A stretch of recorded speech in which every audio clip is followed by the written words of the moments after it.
G'day and welcome to the 65th episode of the Destiny Down Under podcast. This week, Myelin returns from his foray into places unknown. I forget to turn my Astros off, so there's an awful echo over the first 10 minutes of the podcast. But beyond that, we talk about Destiny and everything else. Get into it. You know, that's G'day and welcome to the 65th dick in the arse. The 65th episode of the Destiny Down Under podcast. My name is Log Power Slave, and as always, I am joined by Real Time Sloth and Myelin Games. And you want to finish that sentence that we came in on there, Sloth? Or are you happy enough to leave it? No, I knew it was starting. We've made a bad habit out of that over the last couple of weeks, getting off to a very unprofessional start. But I don't know, our fearless leader, I think he's returned. If he is our fearless leader indeed, Myelin Games is back. I don't even know who runs this shit. Yeah, the moment when Log instantly regretted the words that came out of his mouth. Yeah, I kind of just. Is he a leader? I don't know. What the fuck? The vaguely most responsible of us. I don't know. How are you, man? It's good to have you back. I'm back, dude. It's good to be back. It's nice that I'm in a house that has more room than a suitcase can allow. Because in Tokyo, when you get an apartment there, you literally can open one suitcase and the apartment is full. And that is about it. That'd do my head in. I mean, I desperately want to go over there and check it all out, but the lack of personal space and the lack of space in general, I think, is probably, I don't know. I mean, we're spoiled. We come from Australia where basically space is the one thing we've got heaps of. You know, everyone lives on a quarter acre or whatever, and it's just, no one has to talk to anyone anymore. But, dude, how was the trip? And yeah, welcome back. I'm a big fan of Japan. It's amazing how clean that place is for so many people. There is not one piece of rubbish on the street, and if there is, there's someone picking it up already and putting it. And like it's weird how organized and efficient and safe, and the food is really good as well. So I love the food and the culture. You know, it's massive nerd culture. You know, we were staying in an area that there was a Sega arcade on each corner, like a 6-story Sega arcade. And in the basement, there's people like versing each other in Mech Warrior games, like the most intense PvPing you've ever seen in your life. Just hammering joysticks and everything. Matt, apparently you've got an echo, like your speakers are on or something, Matty. Yeah, it's coming through my earphones. I'm wondering where the echo's coming from. I don't know. Oh, maybe it's too loud for my. I'm not getting it. So I think I'm not getting it either. So it doesn't matter. It doesn't matter. Yeah. Yeah, pretty cool. And you know, Monster Hunter is a big thing over there. So it was really funny. This is the one I won't tell the story. I'll tell one story. Right. Went to this massive shopping district, shopping area, whatever. It's a big building, and the whole top floor was all games. Right. Everything was Sony, Nintendo, and no, I shit you not, there was one stand that was Xbox. It was like that big, and it was Xbox. The whole fucking floor, I'm talking the whole, like, a JB Hi-Fi worth was all Sony and Nintendo, and there was literally one stand that was Xbox. A lot of Monster Hunter, a lot of Dark Souls. It was pretty cool. Yeah, Dark Souls. That'd be fucking large as all heck over there. That's awesome, man. That's awesome. I'm glad you had a good time, dude. We did miss you. We were talking about. Well, we had a good chat to Danos. Danos is always a good egg. He's a pretty cool dude as always. But we also had a good chat to Winky as well, where we talked about his broken penis and all that sort of thing. So that was pretty cool as well. So I mean, if anyone was like, if you listened to last week's episode, perhaps while you were eating a meal. Or something like that. I genuinely had no idea that Winky literally broke his dick. And when I asked him about the name, I mean, there was a very graphic demonstration of what actually happened using guitar strings, and it was something, Matt. But honestly, I'll say this. You know, like when I was younger and my folks used to go away, and they'd leave me at home when I was like 16, 17, 18, and they'd leave me at home for 2 weeks. And in that time, you kind of get you go through this sort of cycle of, all right, I've got the place to myself, I can do what I want. and then you know, like eating pizza every night. And about a week and a half in, you get into that, like, I'm just a despicable human and I hate myself kind of feeling. I think Sloth and I have gone through that cycle because there was a moment at the back end of last week's cast where we disagreed and went, "Ooh, we need to just rein it back in." We need the middleman to come in and be like, "Hey, but Calm it down. It's good to have you back, man. We survived. I'm glad you enjoyed Japan. We had a good couple of weeks without Dad, but now Dad's back, so we should be pretty good. We should be good to go. So, but yes, but ladies and gentlemen, we might as well get back into it. Log, what have you been up to this week, my man? I've been doing a lot of. Hang on. Hold that work. thought, Matt. Did you find? Yes, this is the most important part. Looking for? Did you find the law that you were looking for? I visited some Buddhist temples and rubbed Buddha for some good luck, and ironically saw this Monster Hunter stuff. And when I came home, I just had an epiphany to do some Monster Hunter lore. And then I instantly regretted that I was in Japan and I could have bought like these concept art books that have a whole bunch of lore in them, but I forgot to. But in a sense, I sort of did find the lore. It wasn't Destiny lore, that's for sure. You will get to that. Log, it might be something on your end then, mate, because it's an echo when Myelin and I speak. It's an echo when Myelin and you speak. So maybe you're playing the. Are you playing the Twitch in the background? Maybe, I don't know. I shouldn't be, and even then, it's not capturing off the. Anyway, well, while Log's sorting that, I'll tell you. God, don't wait for me to sort this shit out. We could be here for weeks. I'll tell you what happened with me this week. I know that. Hey, Sloth, what did you do this week? Well, Sloth, I did this. No, ladies and gentlemen, this week it was a pretty fucking incredible week, at least for the Pelosa Squad community, and I think as the charitable part of the Twitch, YouTube, and all and sundry communities as well. So.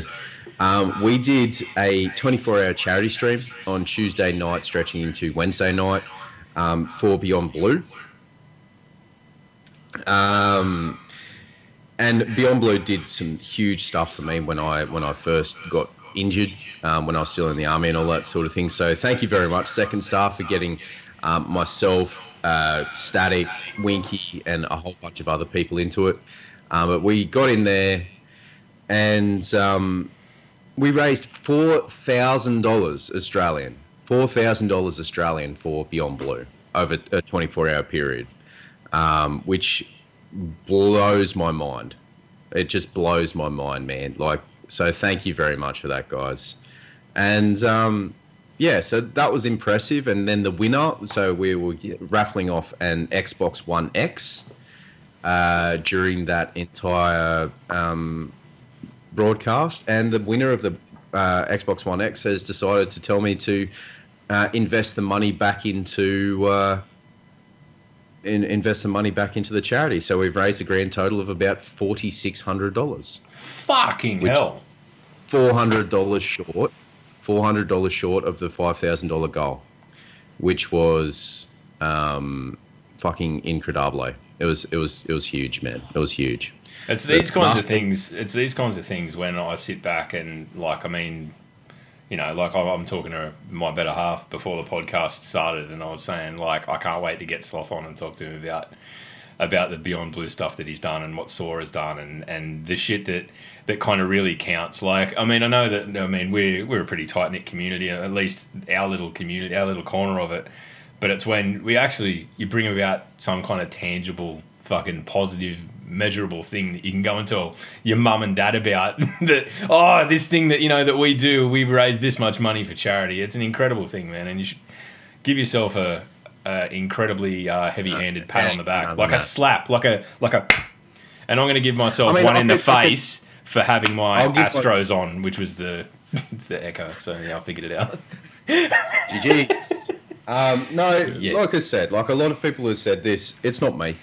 It's not me. It's Sora. Sora organised it all. He was the one that brought everyone into it. It's not like Sora organised it, and it's not just the Pelosa Squad community. It's not just me that sorted this out. It was Winky's community. It was Static's community. It was Sora's community. I think Chucky was involved as well as Chucky's community over on Mixer. Like, goddamn, dude. Like, that's incredible. That is absolutely incredible. So, I mean, yeah. I'm not sure what the grand total has come to, but I think it's well over $5,000, well over $5,000 or $6,000 between all of us. US dollars? No, Australian dollars. Australian. No, it's like US dollars. That's like 10K, man. Aussie. That's like $10,000. Put a fucking deposit on a house. We're going to fucking Bali. No, but that's going to be all sorted soon. Sora's going to organise everyone with totals and all that sort of thing. Yeah, so that's awesome. But yeah, Log, Bullfed, what have you been up to this week?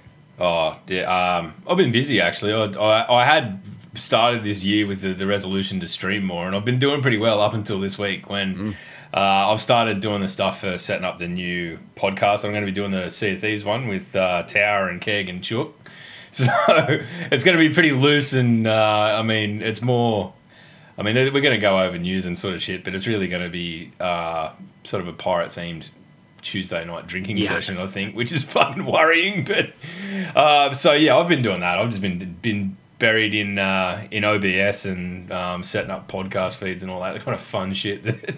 So, but I mean, it's been good because I've actually sort of like, once you revisit things like that, as I was saying before we went live, like I've learnt new things out of it that I'll bring to the DDU as well. So hopefully we can get, it's just all about continual refinement, add a bit of polish to this fucking turd that we're sailing on, and keep getting on, you know what I mean? A polish a turd, but a turd is still a turd, my friend. So, that being said, let's get into the Destiny news through the TWAB this week, ladies and gentlemen. So, there are a few changes. Nothing too much Destiny-related, which is unfortunate this week, but there is some major changes to the roadmap at what we've been talking about the last few weeks. The exotic repetition reduction and Nightfall Strike unique rewards have been moved out to Destiny Update 1.1.4. So, that is the March 27th update. Which brings weapon ability sandbox changes, Iron Banner 6v6, blah, blah, blah, all that sort of stuff. So keep an eye out for that. That has been moved.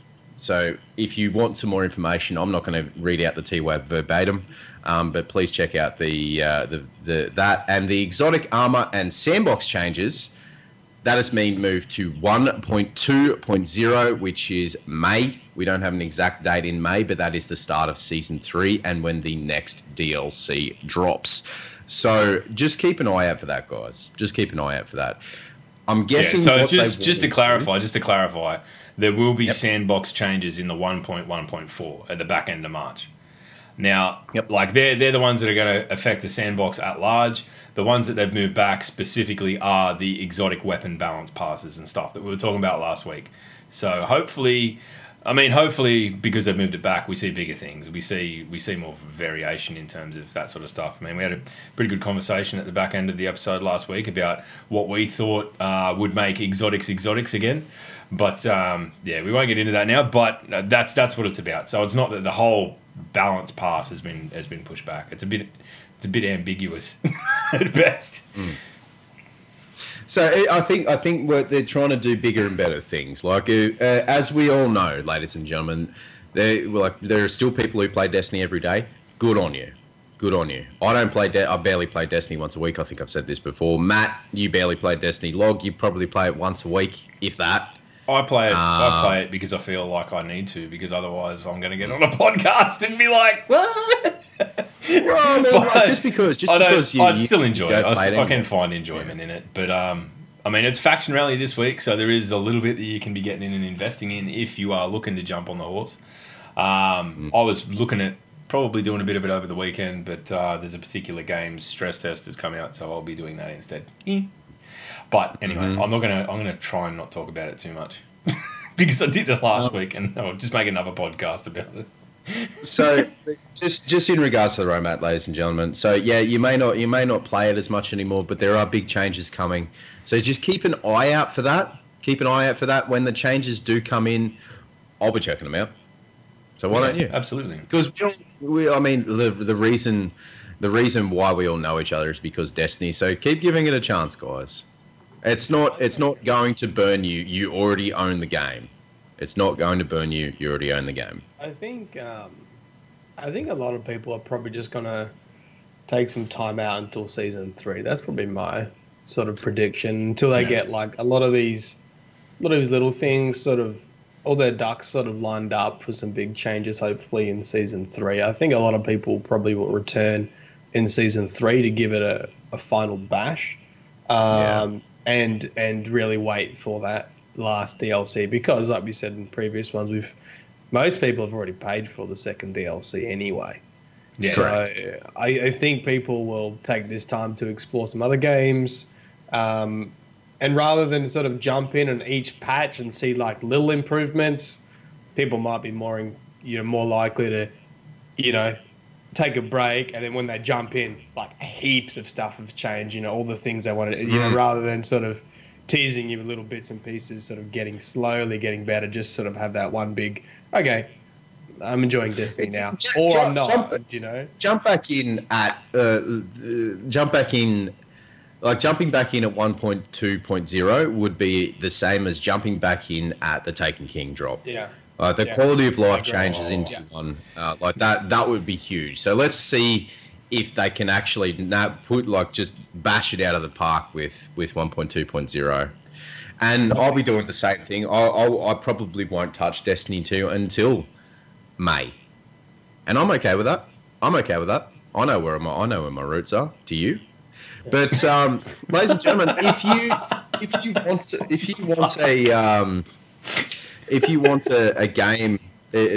want to go back and check something out, played some Destiny 1 the other day, just fucking around in some SRL and some PvP and all that sort of thing. Geez, the PvP feels so much different in Destiny 1 than Destiny 2. So much different. I haven't revisited it. I need to. 100. Like we did it. We jumped in and did 3v3s on Anomaly with the community the other day, and god damn, man, it feels good. It feels good. Like Anomaly was a shit map, but god damn, it feels good. So if they can sort of not replicate it per se, but definitely bring it back to something like that, I would be very, very happy. You're saying the worst map on D1 is still better than everything in D2 PvP? That's what I took out of it, Matt. Is that what you said? I mean, that's what I took out of it. Wrong.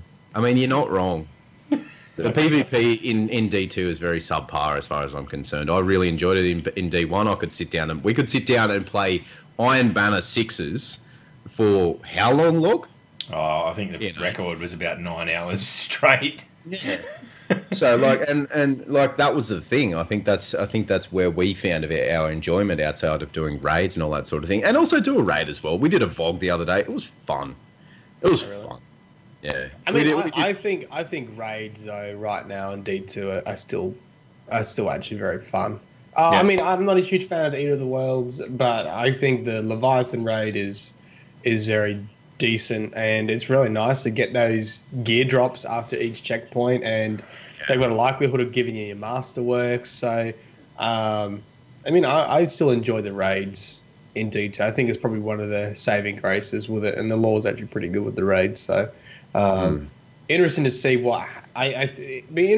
how long they try to keep Leviathan going with raid layers, because I understand. I think they're just going to keep adding raid layers too. I think that's what it looks like. My understanding was that there was one with each expansion under this first lot. Like so there'll be one more that's more raid layer, and then surely we're going to move on to a different setting after that. I think they have to. Yeah, I'll get jack of it, honestly. Like, I like the idea of it. And I like the whole tying things together and there being segments, and hopefully they can kind of make a way where it sort of coalesces to one sort of story at the end, sort of thing. Like where you actually face Callus or whatever. That's what I'm interested in is how they're gonna now that they've have got this sequence of main content introduces the raid, which actually has a story to it. And then the DLCs add a little bit more to it. Are they going to conclude that? I really do hope they do conclude. But the thing is, I've never really done that in... Vault of Glass never really gave a conclusion. Remember, that was a big sort of but issue was a with question D1 mark, is yeah. like you finished the campaign and we're like, what? And then you went and killed like 80 and everyone's like, what? Yeah, What? but it by definition kind of exists in its own. Like, I mean, of the raids, it's the one that is easiest to kind of excuse, given that it's effectively a simulation kind of thing anyway. Where like you know, going and beating Oryx is a tangible. You've gone and beaten Oryx. There's no you gone and beat Oryx. He was little the pretend big, world. He was the big like, bad of the season. Yeah. He was the big bad. Yeah, like that makes Oryx was a like as much as Kingsfall was a pain in the ass connection wise, and like the net code behind it all was a bit sort of how's your father. Like it was lore wise, it was an incredible raid. It was an incredible raid. And just the scale of it at the end. It had the best consistency. It had the best consistency with the campaign actually did lead to the raid. Like there was it wasn't very obvious for people who hadn't read the Grimoire cards, but for those who understood what was happening, like, yeah, we like defeated Oryx in our realm, and then we had to go to like the Hive overworld to his throne world to like kill Oryx, and that was the whole raid, like to truly kill him, and that was really. You know what? Come to think of it, did they do that with Wrath of the Machine? Axis was not really the big bad; it was more Siva. Axis was just the conduit. It was just the conduit for Siva to get out of its stasis type situation. Rise of Iron was always meant to be more of a story. That was it didn't have as much direction because it was meant to be a story about the Iron Lords, which sort of indirectly involves Siva, and we end up killing, like, to make a comparison to Taken King, where we killed Oryx in our world, then we went to his world and killed him. In Rise of Iron, we killed the Siva replication complex, which was the place making the Siva, where we met the other Iron Lords. And then we went to the sort of next greatest source of Siva, which was basically Axis kicking around, still just like making fallen Siva. But he wasn't like producing. He wasn't the big bad as Oryx was. No. Yeah. So I think my knee just cracked. In that respect, Leviathan is sort of drawing on the Taken King. We don't know if he wants to, like, so when we first saw the raid, we didn't know if Callus wanted to just eat everything in our solar system and fuck off ski to the next one, or did he, or was he, there to go test us? Which obviously he's there to test us, to be part of his ensemble, his harem, his that sort of situation. So, I ain't joining no motherfucker's harem, especially not if he's got a head like that. I'm just putting it out there.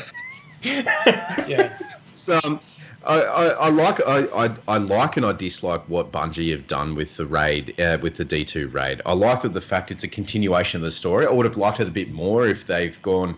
So, say you've completed Leviathan, and then you go to Eater of Worlds. He's like, "Yo, Guardian, I've got some fucking Vex in my engine room. Could you come clear it out for me?" Funny you say it like that, Sloth, because that's pretty much the exact tone of all those lore comics they've released. Yo, Guardian, let's get up in this bitch. Let's get away from the raid.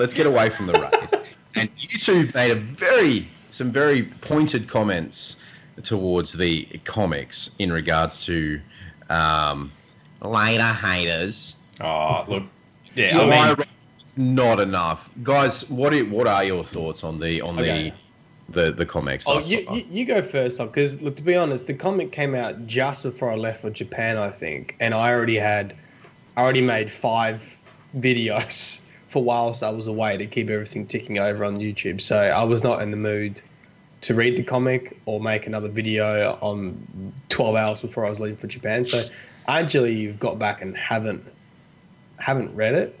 However, I've seen backlash from it. I've spoken to Beard Grizzly about it, and I've seen other people talk about it. So I know there are some nitpicking things which I can discuss, but what were you saying before, Log? I mean, like, I won't come at it from the actual semantics of the lore. My issue with it is, and I've said this before, it was the same with the first one. It's the tone of it and the undermining of existing characters that we've all got, like, varying degrees of emotional investment in. Like, look at what they did with Brother Vance in the first one. They turned a serious guy that was a serious vendor for the most serious activity in the game and flipped him into a fanboy. And, like, in this one, you've got Sigir. Like, they basically paint, like, the Speaker and Osiris are like these two arguing fucking children, really. Is the only way you can describe it.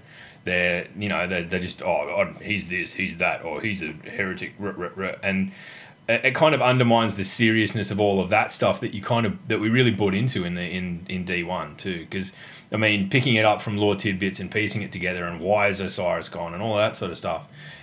It feels to me like I mean that was the build. That was the Curse of Osiris build, right? Like that was why we were so invested. Why Osiris mattered so much to people is because people, like yourself, Matt, and Bife and whatever, had gone through and put this story together that was like and put the facts together in videos for people so that they could invest in Osiris without ever having seen him.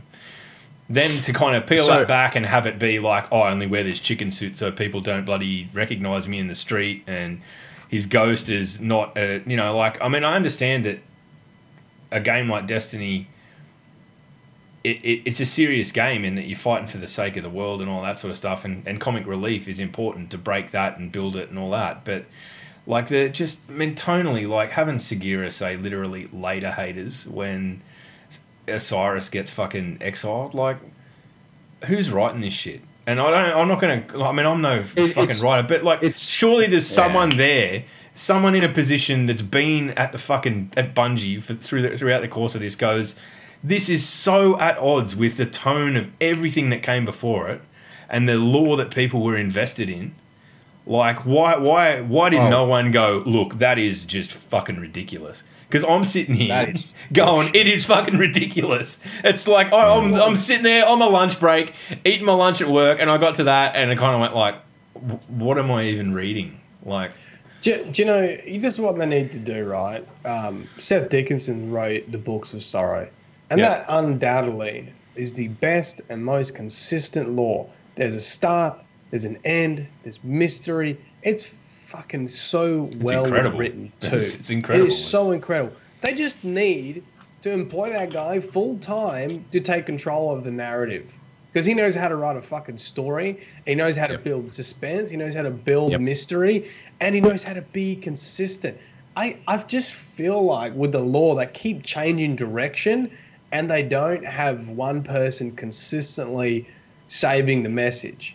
And it's like, oh, we'll try this now. We'll change this. Oh, we'll get this comic book. Because didn't they get some comic book writer in to do? Yeah. I mean, the creative leads of Destiny right now, like the story directors, are from that background, as far as I understand. Like, I can't remember their names. I watched that stream and they were like, oh, this is, they had so much faith in the strength of the character of Osiris before in the pre-release streams, and then to get there and be like, it felt so fucking watered down, and like, I mean, maybe there's an element of, never meet your idols, right? Like, maybe it would have been better if Osiris never was introduced to us at all, and we still would have held him on this pedestal, much like I guess people are doing with Saint 14 now. And, as much as let's not even get into the Saint 14 thing, still sad about it. Yeah. But I don't know. I mean, it's clear that they've made a decision that, we need to change tact with it all. But like, for me, and this is my gripe with it, Destiny 1 or Destiny is a fucking sad game. It's not a happy game. Every fucking part of the game is sad, right? You are in the last outpost pocket of humanity in a tower, defending a city that you can see from everything else. You go to places like the Cosmodrome, that's deserted and dead and full of rusted shit that people have left behind because they're running. You go to or dead. Mars, or Venus is the Ishtar Sink. There's buildings there that are abandoned because this was the golden age. We're on the retreat after this.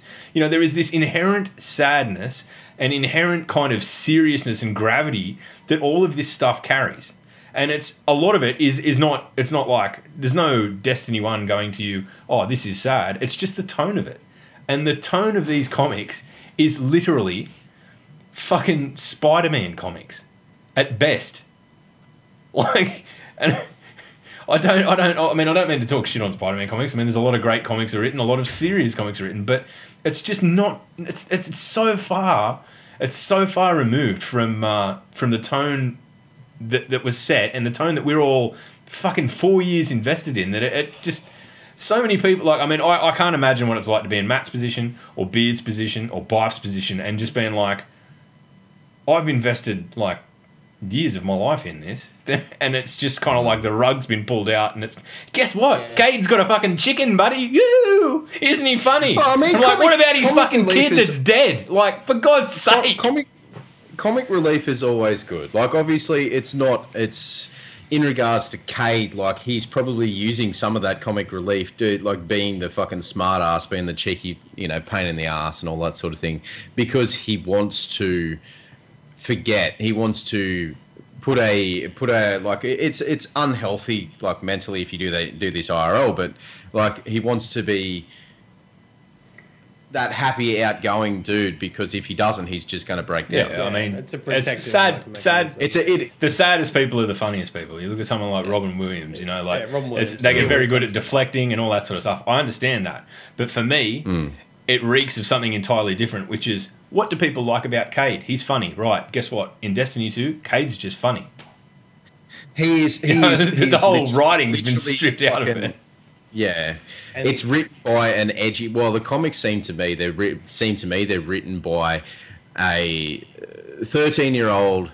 I know they're not, and this is just my idea of it. It's written by a 13-year-old edgy person, like just trying to be like later haters. Like, get the fuck out. So, sort of to add to that, right? And that's an opinion from you guys. It's been hanging around from me, but maybe didn't pick up on any like lore inconsistencies in the comic book too. That's just like a gut response, right, to the general writing. Yeah, and that's understanding the story of D1, right? And then if you want to go further, and I haven't read it myself, I'm just going to duck to the gents, boys. I'll be right back. But continue. Yeah. Go for it. But after watching Beard Grizzly's video on it, and I think a couple of people have made Reddit posts and that, there are some like inconsistencies with the comic book lore too. Things like the timelines of battles and who should be on consensus panels, and things like the Concordat, which were reintroduced in Age of Triumph, right? They reintroduced the Concordat, which was a green sparrow, which then led to a lot of people making videos like myself and Bive and Beard, who was a Concordat? What do they do? What do we know about them? They had this big battle with New Monarchy. It actually formed one of the PvP maps in Destiny 1, which was the destroyed tower, right? This was the space that they played on. So it's very factual that the Concordat existed and they were there. And then they're not there. They're not in the consensus. They're not part of that, and if you understand the timeline, they should be there. And then other people are there that shouldn't be there, like Future War Cult. You're like, well, why is Future War Cult here? They haven't been added to the consensus yet.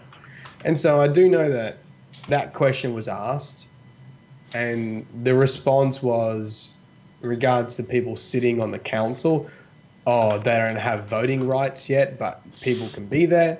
So, it's a bit of a loophole. That's why we see Future War Cult there. Or that the general response, which got a lot of people angry in the lore community, was that that it's folklore, that the Grimoire cards are folklore, and it's not. It's not truth, and there's a certain perspective to that. Like, some things are perspective, but Bid Grizzly brings up a great point. Some of the Grimoire cards, for those who have read it, like the D1 stuff, is reports. They are actual reports, and like, I guess you can fraud reports, right? And there's an element of that.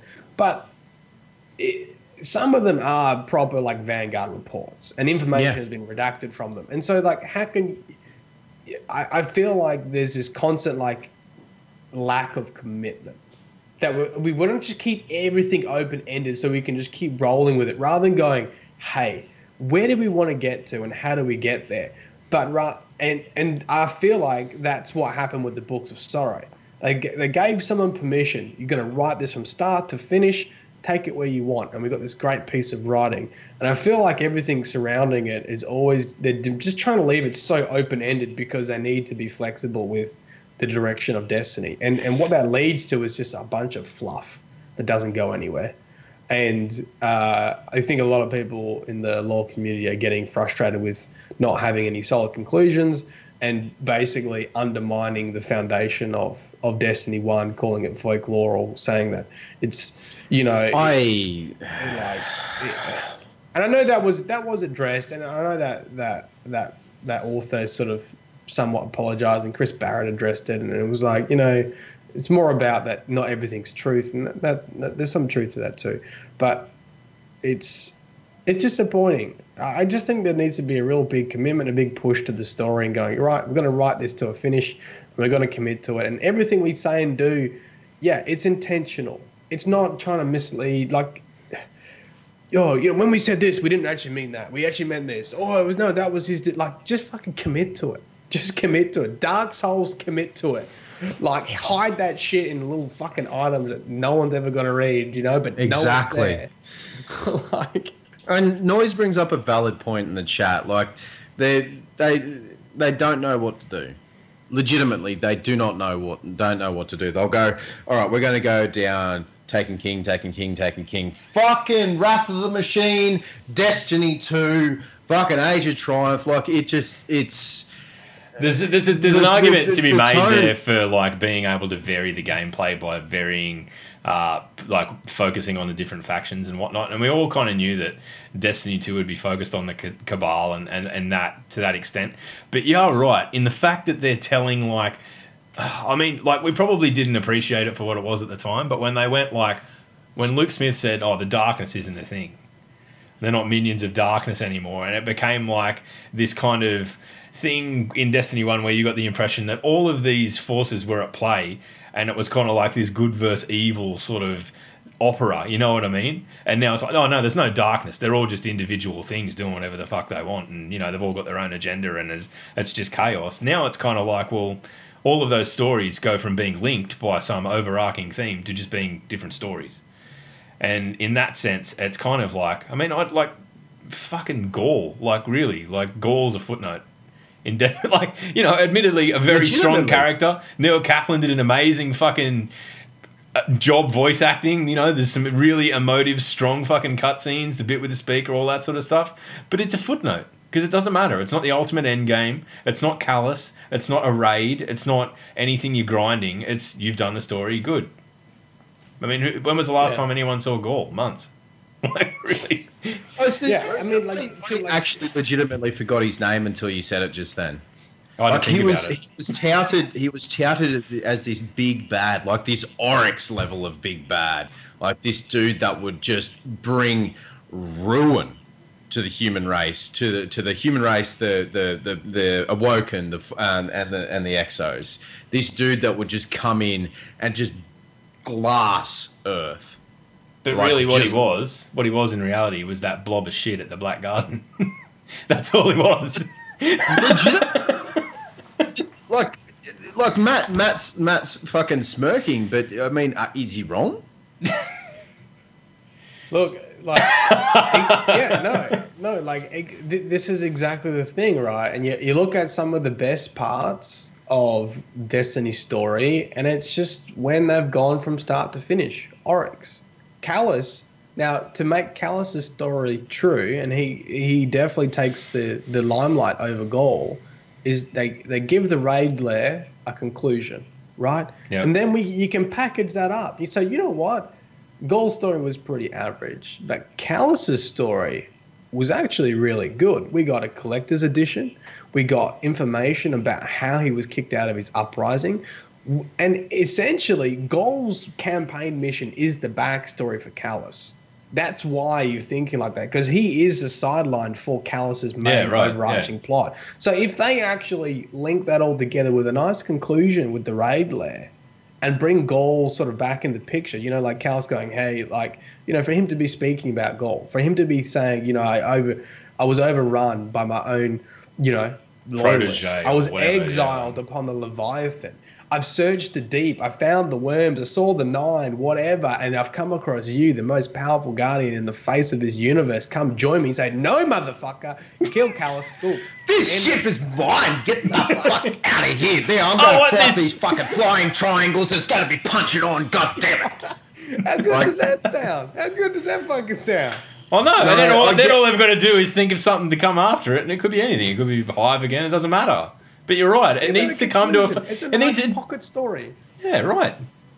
I think we've solving problems. Anyway, so moving away from that conversation. That was a good thing. So guys, if you have any questions, queries, doubtful points, or statements, please put them in the YouTube comments below. Twitch chat, let us know. We'll take some questions from chat in a little bit. Just guys, let us know what your thought process behind it.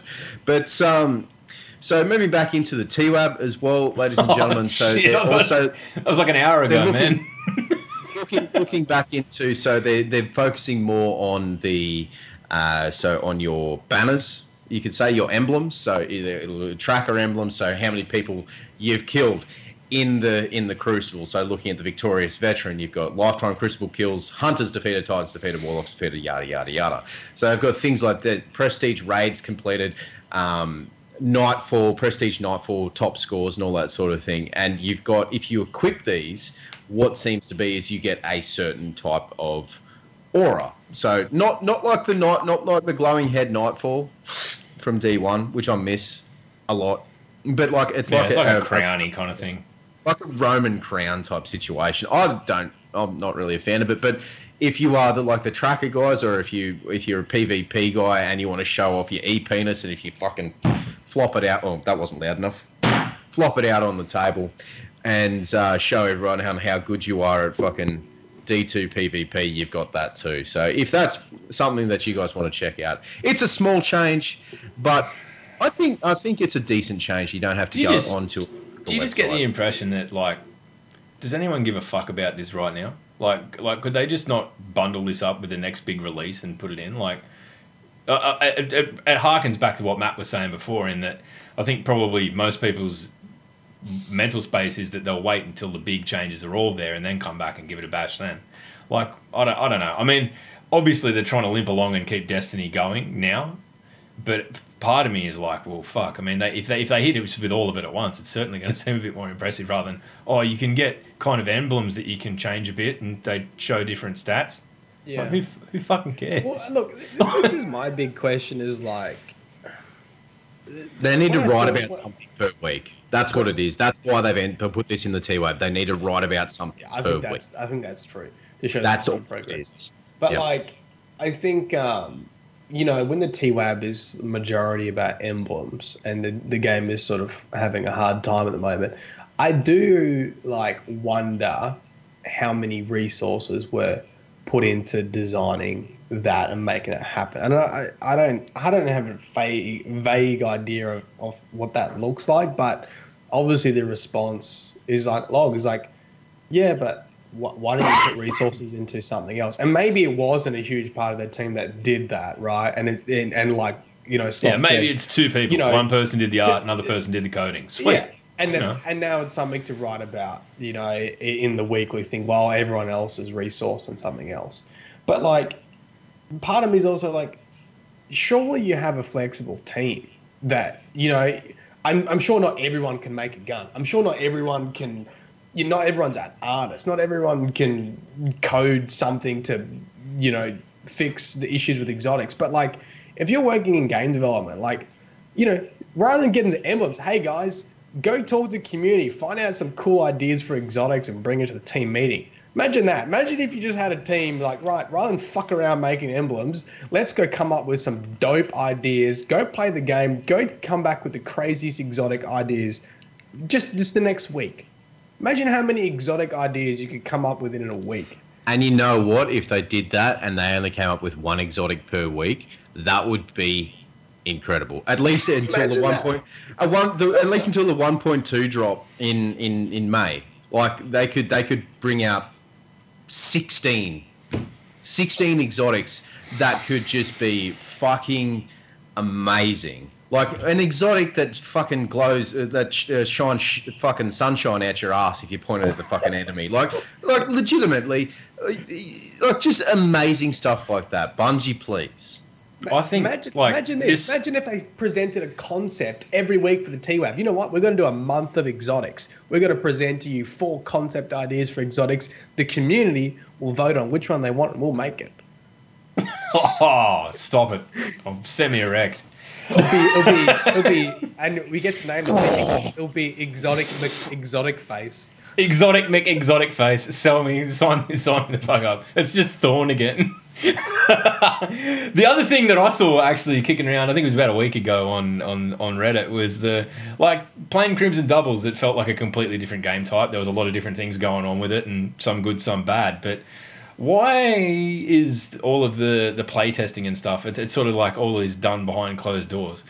Answer me this, dudes, just off the top of your head. If there was a playlist that was a weekly, just a Crucible playlist, and it could be very similar to just the normal. I mean, there's 2 of them. I could fuck off quick play or not quick play. The other one, competitive. Replace it with just a kind of test in progress playlist that they just fucked around with settings and things in it each week, and it was varied and different. And you could go in it and just load it up and go. You don't really know what you're going to get. It's just they're testing stuff live, and they're using us as guinea pigs, and we give feedback accordingly. Would you play it? Would you jump in there and go, yeah, in this playlist, pulse rifles are fucking incredible. Okay.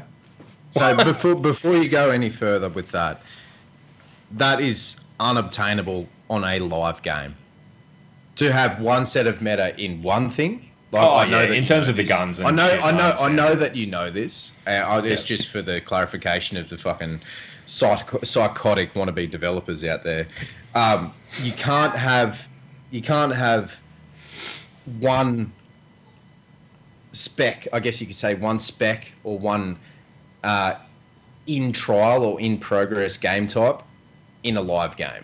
But what about and then have the rest as a public test realm, do they not? Yeah, but that's separate from the main game. So you have to download a separate part. Oh, really? I didn't know that. Yeah, so you've got Overwatch, and then you've got the Overwatch PTR, which they then that is a separate download. It's not actually part of the same game. You actually have to you have to download down.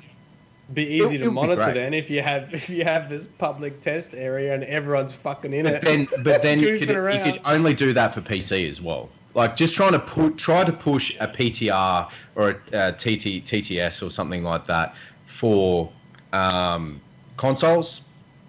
Oh, dude, I just read it as an idea. I'm just thinking off the top of my head. No. I'm just kind of like trying to find this, because we're all, everyone that loves Destiny is heavily invested in some part of it. You're a PvP person, you're a lore person, whatever. It'd be nice to be able to feel like you're on the inside of it, in some capacity helping, yeah? And I think that would re-engage people as well. And then to be like, and the mechanics and shit that came along with Crimson Days, they did change things up a bit, and they added a different level, and it felt different, and the grenades and all that, more grenades, even if it was things like that, like changing the grenade timers and stuff. They do it with Mayhem. They do it, maybe it's, and guess what? There's heaps more heavy ammo, or you spawn with special all the time, and, you spawn with heavy ammo, so many, just things like that just balance sort of stuff that ultimately they kind of do in these big lots. And I don't know, I just think that, I'd check it out. I'd check it out every week. This week, it's fucking abysmal, right? I'm not playing it. That's fine. It'd give the forum something to complain about other than the shit they've been complaining about for the fucking last 6 months. But, I just think that if people can invest in the process too, it'd help. Yeah. I really do. I think, and that sort of was, what I was getting at with involving the community with ideas for exotics, or I think having processes for engaging the community in Destiny will take some heat off. And whether it is, having something like that, because at the moment where I think a lot of people feel that they don't have any control, which obviously we don't. And so when you don't like something, you just got to complain about it. But if you're part of that process, it's actually much harder to complain. Yeah, I totally agree. And the other thing too is it stops the them and us shit. If they can say, look, you guys can get involved and give us your feedback, and you know, I know it's a classic Bungie kind of meme at this point, the we're listening shit, but if they can demonstrate it, that like, okay, here's the roundup from this week's, you know, like PTR. These are the bullet points we took out of it. Then I think people would be like, oh, okay, yeah, no, I agree with that. Fair enough, cool. I disagree with that. At least there'd be discussion about it. I don't know. I mean, I think we're all at a point where we've got these ideas and we just want to see it sort of return to. The thing that fucking like does my head in is that up until kind of the last 2 months or 3 months maybe, I always looked at Destiny as like this is how you go about engaging your fucking audience in your product, right? Like the weekly TWAB, you know, like this constant, you know, that they've mastered spin. Like, it's like they mastered spin to the point that they lost control of it. And now it's just completely overwritten everything and no one believes a word they say anymore, right? But it used to be this, like, I used to, like, a grown man with a full-time job at work on the download, clicking the refresh button to try and get the fucking TWAB as soon as I could. And now it's like, oh, all right. You know, like, I think that they've got to refine their method somewhat, like, and on multiple fronts, on just about every front, to be honest. Like, I mean, we're talking lore, we're talking gameplay mechanics, we're talking the way they interact with us. There is so much to be done, but I don't know. So I reckon we've said it once, said it again. It's going to be season 3, man. Season 3 is either going to be the final straw and like catastrophic. That's the unfortunate thing. I don't think it's going to be a middle ground. Because middle ground, I think, will default to leaving the game. If it's just average, it will default to people leaving. It needs to be excellent. People will return. If it's average, people will leave. If it's shit, people will leave. Yeah. So Darwin's has put a pretty valid point. At least I've seen it as a pretty valid point in the chat here. I'll bring the chat in. Huh? I'll bring the chat in. Yeah, bring the chat up. Yeah. Here's your chance for fucking YouTube fame. So if you have any questions, that we'd like to answer to make and all that sort of thing, please jump into the chat and let us know. But Darwin's has put, do you think they're looking to the top grass? You think they are looking to the top brass content creators for answers, but they've left so they're confused? You know what? With a lot of the people who have left. So look at it this way. Syntax 7, Jay Sniperton. Those dudes have been doing Destiny raids day in, day out for the last 3 odd years. They are now moving on to other games. Sin's been playing Monster Hunter. Sin's been playing Monster Hunter, the Blood Soulsborne series. Jay Sniperton has moved on to moved back to Borderlands 2, where he first started. You know, like, it's legitimately, when those two dudes have moved away from streaming it every day, you know that there is an issue with the game. I think it's people's investment in it. It's that's what it comes back to. When they run the kind of,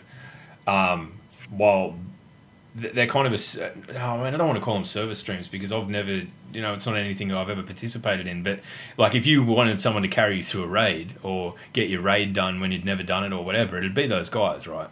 So they were the fucking slots just sliding down the page. Oh, I thought you'd fallen off your chair for a second.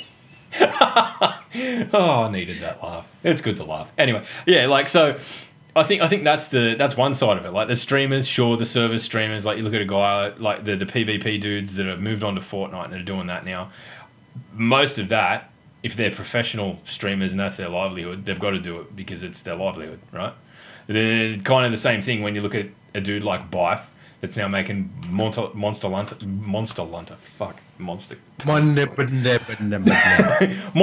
lore, and Matt's doing it as well. It's on 2 fronts. One, they want to try and keep this shit that they've worked so hard on going, and that's like respect. The other thing too is it's impossible to continue doing something that you're not passionate about or not enjoying. Because that's, Matt, you'll have a fair comment on this, I imagine. Do you enjoy the idea? Do you enjoy the idea of exploring something different right now because of where Destiny's at? Oh, 100%. And let me tell you this, right? I'm just pulling up some analytics. Okay. Well, But while you're doing that, yesterday I lost 5 subscribers. Day before I lost 20 subscribers. Day before that I lost 37 subscribers. Day before that I lost 18 subscribers. Day before that I lost 24 subscribers. Day before that I lost 34 subscribers. Do you know how fucking depressing it is to like work for 3 years to get to a point, and all of a sudden you lose subscribers for no reason apart from people just hate the game? That's the reason they're unsubscribed. You know, no, Matt. You need to start a new channel to do non-Destiny based stuff. The person that said that to him, fuck yourself. Yeah, honestly, I'm part of the DDU. If you're one of those people that like literally expects the one thing you get from a content creator, even in tough times, and if you're like, oh, you're a Destiny guy, why are you playing Fortnite? And you are adamant about that. You have got your head so far up your ass, it is ridiculous, man. These are people playing fucking video games. Calm the fuck down. But anyways, where I'm going with that is there is this symbiotic relationship between game developers and content creators. Yeah. Game developers make good shit, content creators support it, and it benefits the game. The game gets better, content creators keep making content, and it keeps going backwards and forwards. And I think this is the really first time, although Destiny's always had a really rough road in D1, there has been a very good portion or foundation of content creators that have propped it up and has helped it. And seeing so many people exit, it makes it very difficult. That we're seeing low numbers on streaming. When there's just not Destiny content on YouTube every day, that harms the game. Easily, like, and I don't know if Bungie. I'm sure they do. Positive Destiny content. Yeah. Like there was always going to be negative content on YouTube. Welcome to the fucking internet, ladies and gentlemen. That's the way it goes. But positive content is the one that brings the people in and keeps the people. Hate is very powerful, but positivity is a lot more powerful. Yeah, exactly. Constructive content, we'll call it. Either way. I don't think D1 would have gone that long without the content creators on Twitch and YouTube. No. I mean, that's the thing. I look back at it and I go, everyone, like Destiny when it came out, it was panned. It's got no fucking story. It doesn't make sense. And I look back at it because of through the lens of yourself, Matt, and other lore YouTubers and stuff, I've learned what was actually really going on. And you feel like you're you feel like, oh, I'm on the inside of this. This is my thing. I understand it. And B, yeah, there actually was quite a lot going on, and it was just getting to it. But it took for there to be a third party involved to really cut the fat and describe it in a way that made sense and concise enough for people to understand. Now, this is more your thing than mine, but it's kind of like the law as it stands. It's so point blank that there's not. I mean, is there even that much to be creating law videos about that doesn't explain itself outside of the raid? The raid stuff's awesome. But yeah, and that's why I wanted to finish that raid content before moving on to anything else. So I sort of pumped all those videos out. There's definitely still stuff to comment on, but the thing is and I'm also very careful. All the things I say here I probably won't put into a video, although I really want to put into a video. I'm very aware that people use YouTube and Twitch as their safe place. Well, DDU is definitely a safe place, but people will come in. DDU is our safe place where we come in and this is our but people will come into Sloth's stream to have a chinwag and have a chat and have a fucking ciggy and relax and watch Sloth. Play some games. It's a place where people come to enjoy themselves, and the same goes for YouTube. People put on a lore video to chill out whilst having a coffee or while they do a shit. I don't know. It's their place where they and when you constantly have not negative but not critical videos, it ruins that space. And for me to do this rant on here is fine because that's what we do on DDU. But for me you would do it on your channel, on Myelin Games, you really fracture your community that's doing it. And so rather than do that, I'm just well, if it's not there, I'm just going to make a video on something else. And that's what a lot of content creators are starting to do. It's well, rather than fracture my base who come to see entertainment and come to enjoy themselves, it's the same with streaming. Rather than stream Destiny and have people come in, well, you fuck Destiny's dead. Why? And then have this fight break out in chat. well, you know what, I'm just going to move on to something else, going to stream something else, and then everyone can still come and enjoy that space like they used to.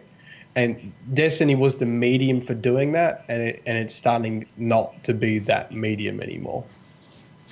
You know what though? It's like even if the Bungie don't hit Season 3 out of the park, if they don't knock it out of the motherfucking park, fuck you, Matthew. It's a. I'll still be very thankful for the developer and the game. This is turning. You know, like lake. Well, look, I wouldn't know Bullfed up here in the top left corner. I wouldn't know Matt, and I wouldn't know as much about the lore without Matt and all that sort of thing. So, you know, like, even if it does die off, you know, I'm still thankful for it. So it is what it is. We'll be doing something. We'll figure something out to do. Matt, can we just quickly touch on something? So, how many shits do you think have been taken watching your videos? Like, can we go back to that? Because, like, that's a... People, I think, say that a lot because, you know, that's why the 10-minute mark is so perfect for a YouTube video, right? Yeah, you can get through it whilst doing a crap. I think that's good. I think that's, you know... I mean, I reckon it's not something I do heaps, but I reckon there's at least maybe 5 or 10 that I've watched while taking a dump of your videos. So, I mean, if I'm just one subscriber, like, we're talking millions of shits here. There you go. I think, I think that YouTube needs to add like a poo stat for their content creators. No. Yeah, they need a button. They need a button in the bottom right-hand corner of the screen. Like, punch this when you've snapped it off. Like, now we know like how long you've been on there. Tracking your bowels. That's the new thing for Google. Fucking I. No, I get a lot of people saying they listen to it as their bed routine, like to help them sleep. They put it on like. You have a very relaxing voice. Yeah, it's just when you're not in mode, you end up being an annoying shit. It must be funny for people that come here and watch this expecting like that Myelin, you know, the lore Myelin. Yeah, I agree.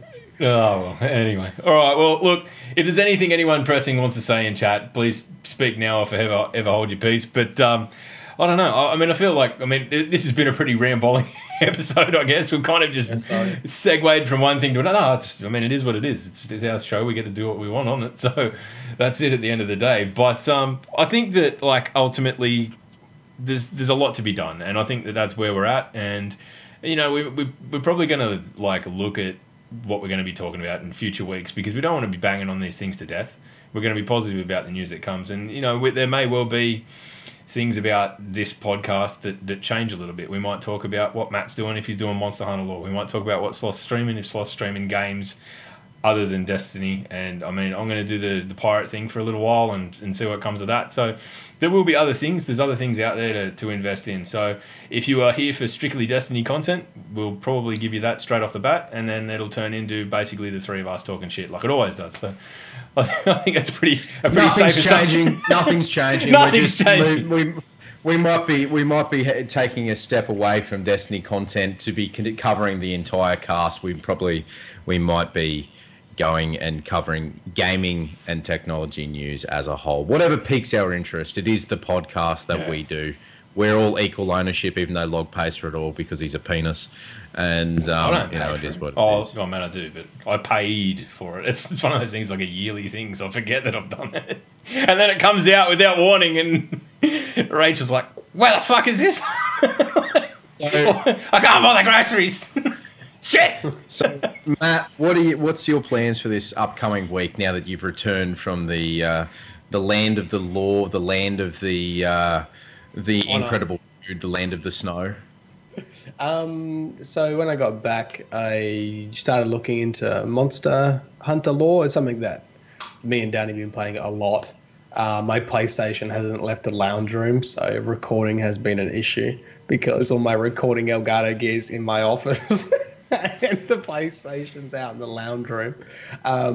So a couple of videos well, one video is already done. I'm going to go record that after this, do the audio and start doing the video editing. And Gamma Trap is very excited to paint something other than Destiny. He's so excited to paint just different themes, man. Just imagine it's a like dinosaur dragon themes, rainforests, green palettes, stuff. Like it's so different than Destiny. So he's like just uber pumped. So expect to see some dope artwork coming out of that video.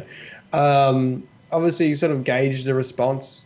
You know, if you're looking for some entertainment, just see what the comments say on that video. YouTube.com/Myelin Games. He is a sellout, and we love him for it. Yeah.